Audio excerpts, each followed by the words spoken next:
Ó, considere a seguinte definição. A lagrangiana L barra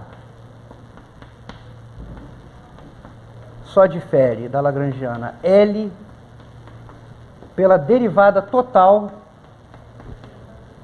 em relação ao tempo de f de qt.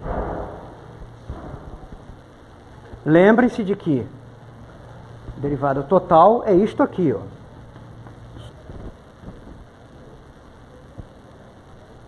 Então, se duas lagrangianas diferem por uma derivada total, então essas lagrangianas são ditas equivalentes. Duas lagrangianas equivalentes geram exatamente as mesmas equações de Lagrange. Então, o teorema diz isso. A demonstração é extremamente simples. É baseada no princípio de Hamilton. Ó, vejam. Vamos escrever a ação associada à lagrangiana L barra. A ação S barra, eu não vou botar os argumentos, porque isso é desnecessário. A ação S barra associada à lagrangiana L barra é isso aqui, ó.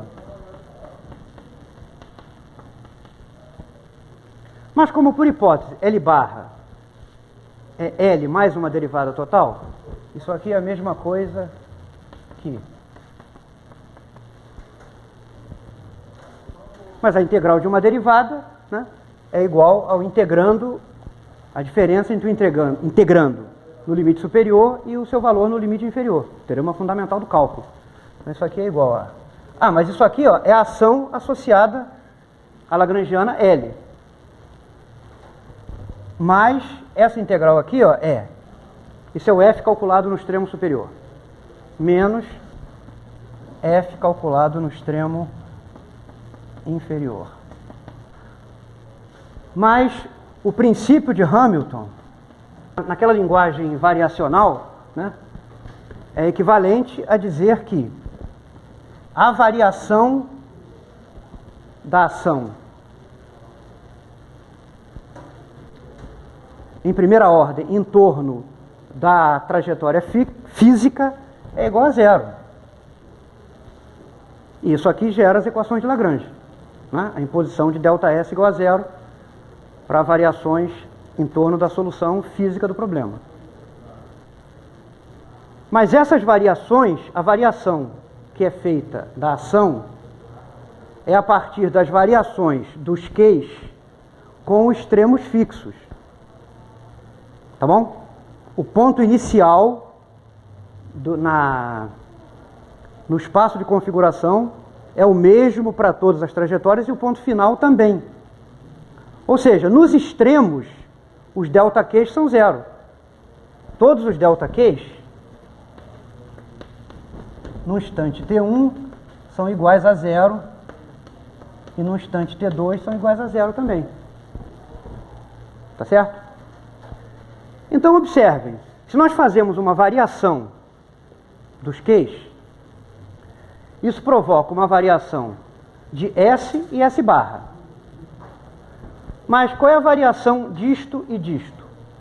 Isto aqui, ó, é a função f calculada no extremo superior, que não é modificado pela variação dos Qs. Isso aqui é o f calculado no extremo temporal inferior, em que os Qs também não são variados. Então, quando nós executamos esta variação, nem isto muda, nem isto muda. Tá? Então, ΔS igual a zero implica ΔS barra igual a zero e vice-versa. Tá? A condição de variação de S igual a zero é a mesma coisa que variação de S barra igual a zero e vice-versa. Portanto, as equações de Lagrange que vêm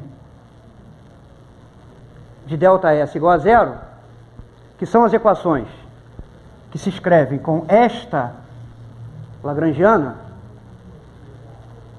são exatamente as mesmas equações que vêm de S barra usando esta lagrangiana. Em outras palavras, usando, tanto faz usar L ou L barra, que você vai encontrar exatamente as mesmas equações. São equações idênticas às obtidas com L ou com L barra. Acrescentar uma derivada total a uma lagrangiana não tem nenhum efeito sobre as equações de movimento. Então, se num dado problema nós construímos a lagrangiana, né? E se aparece um termo adicionado se a lagrangiana é uma parte mais alguma outra que nós identificamos como uma derivada total, nós podemos ignorar isso aqui, porque isso não vai fazer nenhum efeito sobre as equações de movimento. Em particular, se uma constante for adicionada a uma lagrangiana, não vai afetar absolutamente as equações de movimento. Tá? Se L barra for L mais uma constante, isso aqui é a mesma coisa que d dt, que é um caso particular disso aqui. Então não vai produzir nenhum efeito sobre as equações de movimento. Tá bom? Por isso é que essas lagrangianas que diferem por uma derivada total são ditas equivalentes, porque elas geram exatamente as mesmas equações de Lagrange. Se essa função pudesse depender de que ponto, nós não poderíamos usar esse argumento que usamos aqui. Por quê? Se essa função aqui, ó, depender de que ponto,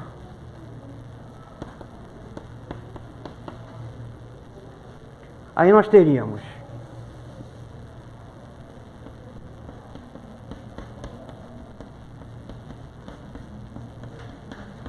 menos a mesma coisa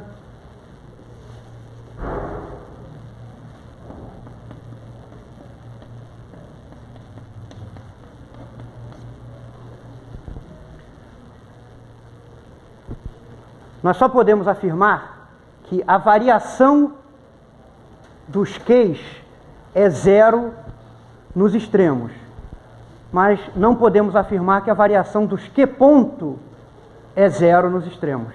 Não é garantido que a variação desses dois termos aqui é zero. Então não é garantido que ΔS é igual a ΔS barra. Tá bom? Nós só podemos garantir que esse termo e esse termo terão variação zero se eles só dependerem dos valores dos Qs nos extremos temporais, sem envolver os Q pontos. Porque nós não impomos nenhuma condição sobre a variação dos Q pontos nas extremidades. Tá? Uma função ser zero num ponto não significa que a sua derivada seja zero naquele ponto. Então nós não podemos garantir nada sobre isso, nós não podemos garantir isso aqui, ó. Isso aqui não pode ser garantido. Tá bom? Então esse resultado só é válido se essa função f que aparece aqui sob a derivada total depender só das coordenadas generalizadas e do tempo.